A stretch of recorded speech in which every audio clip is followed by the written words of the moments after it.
Good morning friends. आज हम NCERT की हिंदी मीडियम की पुस्तक विज्ञान जो कि कक्षा 6वीं की है, इसके अध्याय 2 भोजन के घटक, इसके महत्वपूर्ण पॉइंट्स के बारे में चर्चा करेंगे। विभिन्न क्षेत्र राज्यों के कुछ सामान्य भोजन हैं। ये सारणी दी गई है अध्याय 2 में। क्षेत्र या राज्य कौन सा है? पंजाब। सबसे पहले बताया गया है पंजाब के बारे में। पंजाब में अन्न का व्यंजन क्या है? मक्के की रोटी। मक्के की रोटी खाई जाती है। और दाल या मांस के रूप में पंजाब में क्या खाया जाता है? राजमा। और पंजाब में सब्जी कौन सी खाई जाती है? सरसों का साग। अन्य व्यंजन के रूप में पंजाब के लोग क्या खाते हैं? दही या फिर दही और घी। आंध्र प्रदेश में अन्न का व्यंजन क्या है? चावल। और दाल या मांस का व्यंजन क्या है? अरहर की दाल तथा रसम, जिसे कि चारू कहते हैं। और आंध्र प्रदेश में सब्जी कौन सी खाई जाती है? कुंदरू की सब्जी। अन्य व्यंजन क्या है? मट्ठा, घी और अचार। हमारे भोजन में मुख्य पोषक क्या है? कार्बोहाइड्रेट, प्रोटीन, वसा, विटामिन तथा खनिज लवण। इन्हें हम भोजन के रूप में खाते हैं। इसके अलावा रुक्षांश तथा जल भी शामिल हैं। कार्बोहाइड्रेट। हमारे भोजन में पाए जाने वाले मुख्य कार्बोहाइड्रेट मंड तथा शर्करा के रूप में होते हैं। यदि किसी खाद्य पदार्थ में मंड है तो हम इसका आसानी से परीक्षण कर सकते हैं। कैसे पता करेंगे कि हमारे खाद्य सामग्री में मंड है? तो खाद्य पदार्थ या कच्ची सामग्री लेंगे, उसकी थोड़ी सी मात्रा, इसमें तनु आयोडीन विलयन की 2-3 बूंद डालेंगे। अब ये विलयन अब नीला या काला रंग बताएगा। तो यदि अब नीला या काला रंग मंड की उपस्थिति को प्रदर्शित करता है। बैगनी रंग यदि आता है तो खाद्य पदार्थ में प्रोटीन की उपस्थिति होती है। यदि बैगनी रंग आया है तो खाद्य पदार्थ में प्रोटीन है। और यदि नीला या काला रंग आया है तो खाद्य पदार्थ में मंड उपस्थित है। वसा के लिए भी हम परीक्षण कर सकते हैं। थोड़े से खाद्य पदार्थ को कागज में लपेटकर दबाने से कागज में तेल आ जाता है, जैसे कि पूड़ी, पकौड़ी, समोसा। उनको यदि हम कागज में लपेटेंगे तो उसमें कागज में तेल आ जाता है, तो हमें पता चल जाता है कि इसमें वसा है। वसा और कार्बोहाइड्रेट युक्त भोजन को ऊर्जा देने वाला भोजन कहा जाता है। कौन से भोजन को? वसा और कार्बोहाइड्रेट युक्त भोजन को ऊर्जा देने वाला भोजन कहा जाता है। यदि हम वसा और कार्बोहाइड्रेट का सेवन करते हैं तो ऐसा भोजन करने से हमें ऊर्जा मिलती है। कार्बोहाइड्रेट के स्रोत, अब ये कार्बोहाइड्रेट हमें कहाँ से मिलता है और वसा कैसे मिलती है और कार्बोहाइड्रेट कैसे मिलता है? तो जो कार्बोहाइड्रेट है वो हमें गेहूं से, चावल से, बाजरा से, शकरकंद से, आलू से, गन्ना, पपीता, तरबूज, आम और मक्के से प्राप्त होता है। और वसा के स्रोत 2 प्रकार के हैं। एक तो पादप स्रोत है, यानी पेड़ पौधों से प्राप्त होता है। दूसरा जंतु स्रोत, जंतुओं से हमें वसा की प्राप्ति होती है। तो पादप स्रोत क्या है? गिरी यानी बादाम, तिल, मूंगफली, सूरजमुखी, सरसों, नारियल, सोयाबीन, यानी जिनसे हम तेल निकालते हैं, जिनसे तेल निकलता है, तो वो क्या है?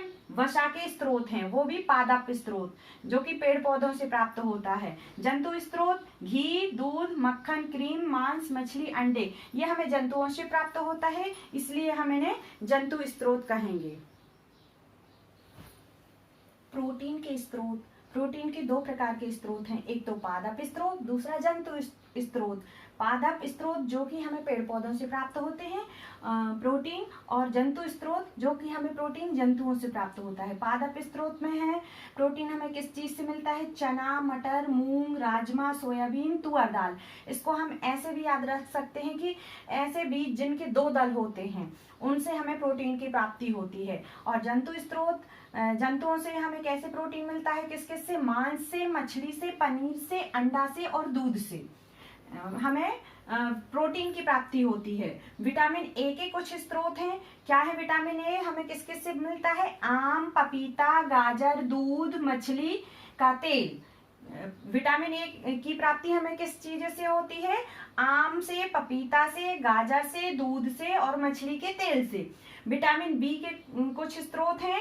क्या है? गेहूं, चावल और यकृत। या गेहूं से हमें विटामिन बी मिलता है, चावल से भी विटामिन बी मिलता है और यकृत से विटामिन बी मिलता है। विटामिन सी के स्रोत स्रोत विटामिन सी को हम ऐसे भी याद रख सकते हैं कि जो चीज हमें खट्टी लगती है तो वो भी विटामिन सी के स्रोत होते हैं। कुछ स्रोत हैं टमाटर, संतरा, अमरूद, मिर्च, नींबू, आंवला, ये विटामिन सी के स्रोत हैं। विटामिन डी के स्रोत क्या हैं? दूध, मक्खन, मछली, अंडा, इनसे हमें विटामिन डी की प्राप्ति होती है।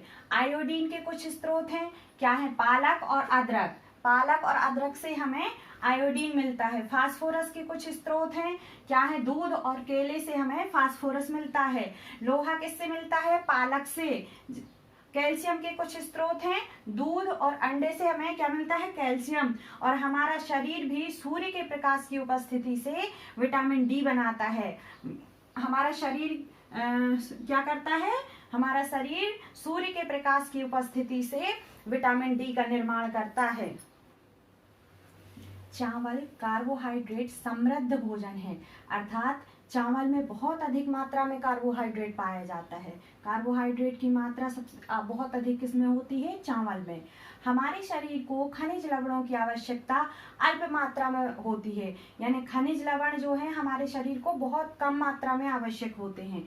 इन पोषकों के अलावा हमारे शरीर को आहारी रेशों तथा जल की भी आवश्यकता होती है।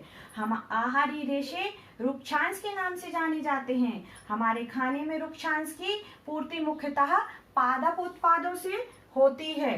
रुक्षांश के मुख्य स्रोत क्या हैं? साबुत खाद्यान्न, दाल, आलू, ताजे फल और सब्जियां। रुक्षांश हमारे शरीर को कोई पोषक प्रदान नहीं करते हैं, फिर भी यह हमारे भोजन का आवश्यक अवयव है। रुक्षांश भोजन का आयतन बढ़ा देते हैं। हमारे भोजन में वसा की मात्रा अत्यधिक मोटापे का कारण बनती है। यदि हम बहुत अधिक तेल से बनी हुई चीजों का सेवन करते हैं तो हम मोटे हो सकते हैं। वे रोग जो लंबी अवधि तक पोषकों के अभाव के कारण होते हैं उन्हें अभावजन्य रोग कहते हैं। यदि हम ऐसा भोजन करते हैं जिस भोजन को करने से हमें पोषक तत्वों की प्राप्ति नहीं होती है तो हम ऐसे रोगों से पीड़ित हो जाएंगे जिन्हें अभावजन्य रोग कहेंगे। प्रोटीन की कमी से शरीर की वृद्धि अवरुद्ध हो जाती है, चेहरे पर सूजन आ जाती है, बालों का रंग उड़ जाता है, त्वचा संबंधी बीमारियां हो जाती हैं और पैचेस आदि। प्रोटीन तथा कार्बोहाइड्रेट की कमी से शरीर की वृद्धि पूरी तरह से रुक जाती है। यदि किसी को प्रोटीन और कार्बोहाइड्रेट दोनों की कमी है तो उस व्यक्ति के शरीर की वृद्धि पूरी तरह से अवरुद्ध हो जाएगी। वह इतना दुबला पतला हो जाएगा कि वह चलने में असमर्थ हो जाएगा, कि वह चल भी नहीं सकता। रुक्षांश बिना पचे भोजन को बाहर निकालने में हमारे शरीर की सहायता करता है। जल क्या है? जल भोजन में उपस्थित पोषकों को अवशोषित करने में हमारे शरीर की सहायता करता है। यह कुछ अपशिष्ट पदार्थों जैसे कि मूत्र तथा पसीने को शरीर से बाहर निकालने में सहायता करता है। इसीलिए हमें गर्मियों में बहुत अधिक पानी पीना चाहिए। संतुलित आहार, कोई भी पोषक तत्व न आवश्यकता से अधिक हो और न आवश्यकता से कम हो, उसे हम संतुलित आहार कहते हैं। यदि आवश्यकता से अधिक हो जाता है तब भी हमारे शरीर को नुकसानदायक होता है, और आवश्यकता से कम यदि हम भोजन करते हैं तब भी वो हमारे शरीर के लिए हानिकारक है। हमारे आहार में पर्याप्त मात्रा में रुक्षांश तथा जल भी होना चाहिए। चावल और दालों को बार बार नहीं धोना चाहिए, क्योंकि उनमें उपस्थित विटामिन और कुछ खनिज लवण अलग हो जाते हैं। बार बार धोने से पकाने में विटामिन सी आसानी से नष्ट हो जाता है। विटामिन और खनिज लवणों के अभाव के कारण होने वाले रोग। विटामिन जिसकी कमी से रोग होता है, जैसे विटामिन ए की कमी से कौन सा रोग होता है?